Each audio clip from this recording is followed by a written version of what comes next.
the Derosas, Dan, Jane and family.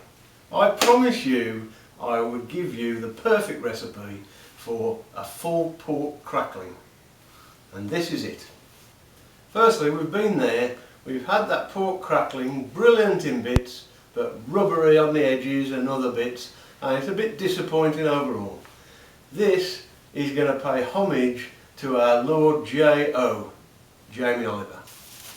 What we need to create the perfect crackling. First and foremost, a pork belly.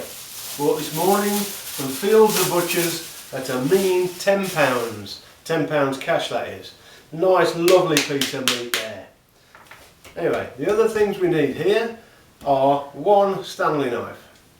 Everyone's got these, about $1 from the drugstore, I think. Firstly, we're going to score the top of the pork belly. I'm going to do it diagonally, not cutting down all the way into the meat, but just scoring the surface. That should be done evenly as you go, diagonally about a centimetre across, but just a nice firm score across the meat.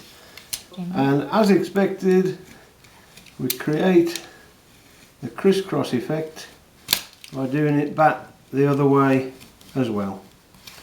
This should give us a nice crispy and patterned look to the finished pork. What we're going to do now is create a brine bath.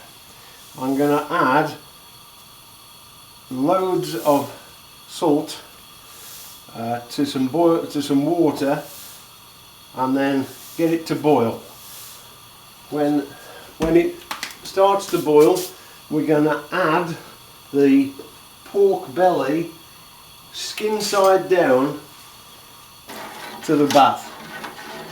This is going to marinate or get the salt into the pork skin and the top layer of fat before we actually cook it in the oven.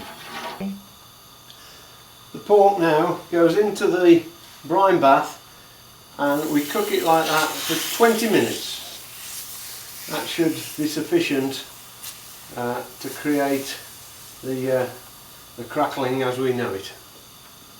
It does need covering. I haven't got a lid for this pan, so I'm just using some tin foil just to keep the moisture in.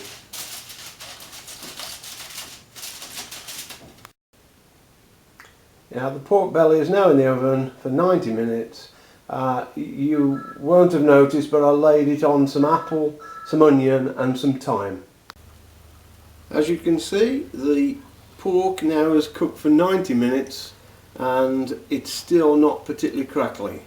We're going to add a cup of water to the juices. The caramelisation of the onion and apple is taking place, and it's going back in the oven for another 30 minutes.